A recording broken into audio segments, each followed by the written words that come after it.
For God's sake, don't touch it. Dad, what's wrong with the telly?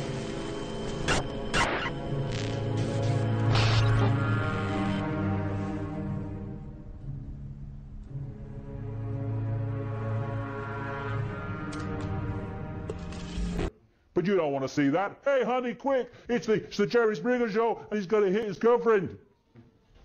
Shut up! Watch this. Go about your business. Everything's fine. It's a mad world. Yes, it is. They want to turn us into robots, and they're doing so. And if anyone thinks that it's not possible, well, it is possible. It's been done before. They just want to do it on a mass scale. This is China today. Look at that. They are human beings. They could be free spirits. They could be all consciousness expressing itself in this reality. And look at them. Robots! And that's what they want us to be. Robots. With this acquiescence, this manipulation of in like the laboratory maze I was talking about, by constantly giving us reasons to be punished and to fear.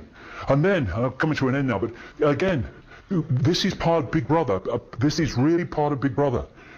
The human body is an electrochemical organism, and if you destabilize it electrically or chemically, you stop that organism working to full capacity. And part of that capacity is emotional and mental sharpness and balance and equilibrium.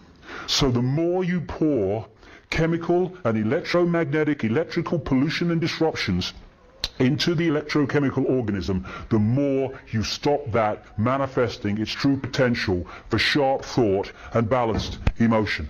When you look at the graphs for the increase in the crap they put into food, chemical concoctions and cocktails, overwhelmingly, though certainly not always, aimed at children, and then you look at the graph of the increase in so-called childhood behavior problems, they go up like they're connected by a magnet.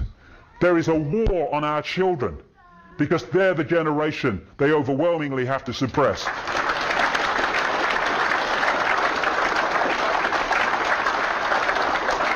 Aspartame is a sugar substitute. Have a look at this if you haven't come across it. It's in virtually everything now.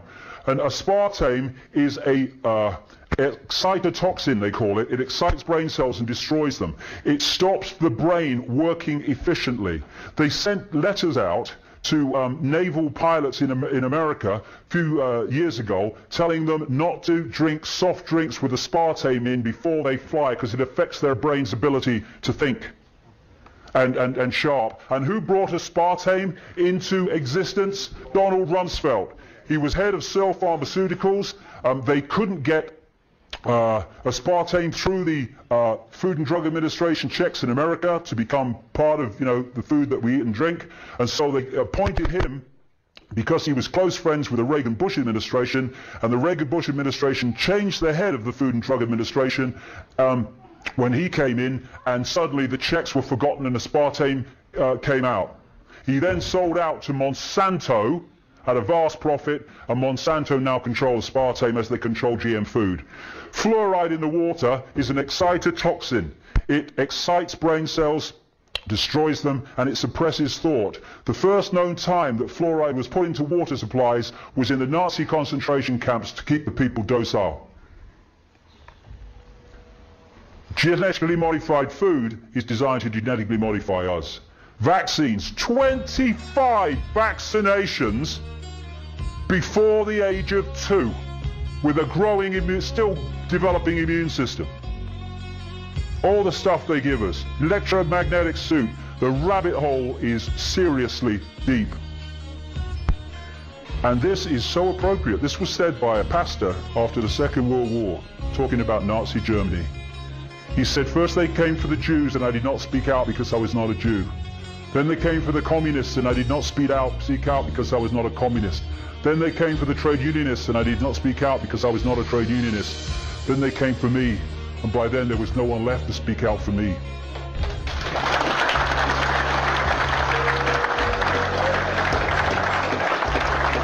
And what they're doing is picking off different sections of society, and the other sections are saying, well, it doesn't affect me, not my problem.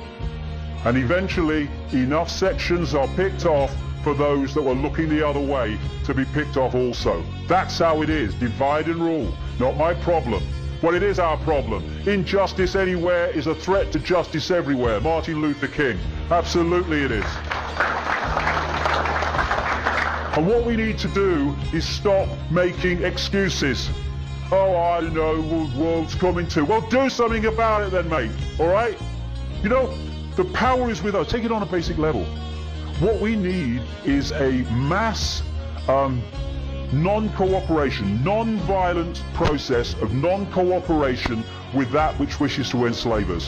When someone gets fined for putting a wheelie bin out, if thousands and thousands of people put the wheelie bin out the wrong day every week until the laws change, finished.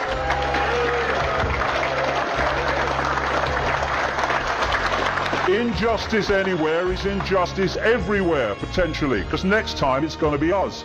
And it's a house of cards, this. It's held together. The power that is used to enslave us is the power we give to the enslavers every day. They don't have power. They have our power. We give it to them. It's time to take it back. And by that, it means unity. So we might have a different religion or no religion. So we might be a Jew or a Muslim or a Christian, or might be black or white or sky blue, bloody pink. This is not a big brother global agenda to enslave Jewish people or to enslave Islamic people or to enslave white people middle class. It's a global agenda to enslave all of us. And if we don't unite and we go on being divided and ruled, then they will enslave all of us. If we unite, get rid of the nonsense fault lines of manufactured division, and then through unity of response and non-cooperation with our own enslavement, they will not be able to do this.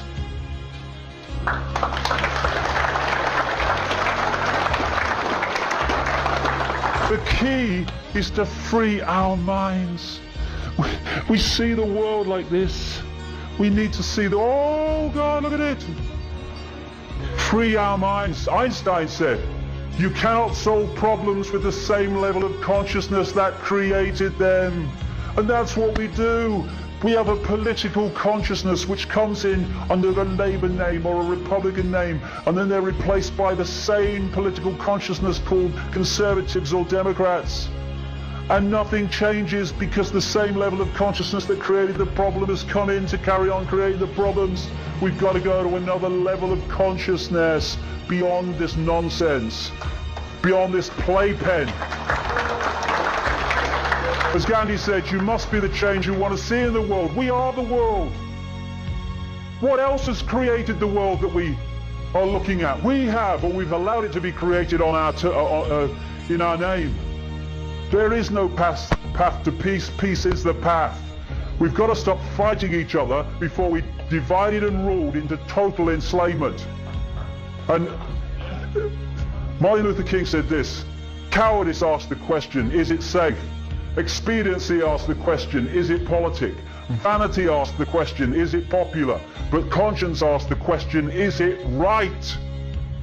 And there comes a time when one must take a position that is neither safe nor politic or popular, but one must take it because it is right. And we are there now.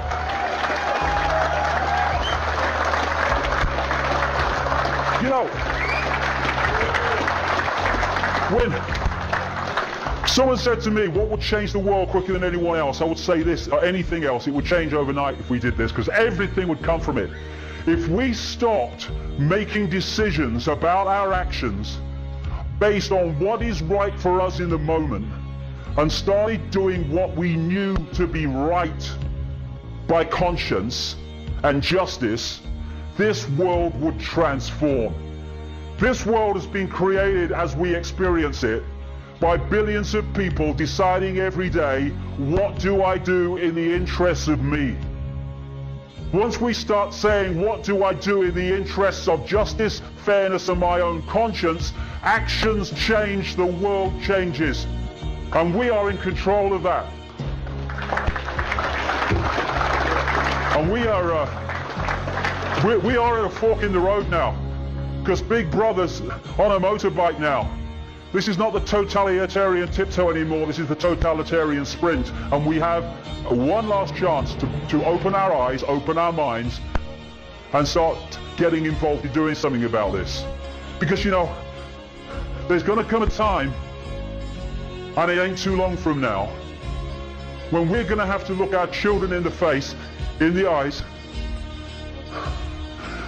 and we're going to have to answer the question without blinking and without averting them. What were you doing, Daddy, Mummy, Granddad, Grandma, when the fascist state came in that now controls every facet of our lives, including our thoughts? What were you doing when it came in? Now, for what, all my ills and all the rest of it, I won't have to blink. How many other people will be trying to look the other way? We have a chance now, still, not to be in that position. Because I'm 56, what have I got left? 10 years, 20 years, a bit longer maybe? The young people today, the kids today, the grandkids today, they're going to have to live their entire life in what these mad men want to introduce, are in the process of doing so fast. We owe it to them, if not to ourselves, not to leave them the design that these people have been working towards for so long. We need to get involved. And if we do in a united way, the power they're using to enslave us will be gone.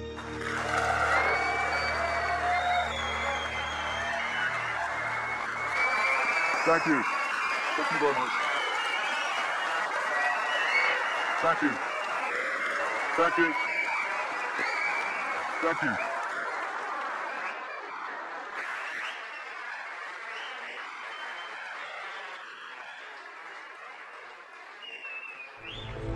Enemy is approaching fast. Requesting orders. General, what should we do? There's no response from command. Or from party leader Greedy. Stand down!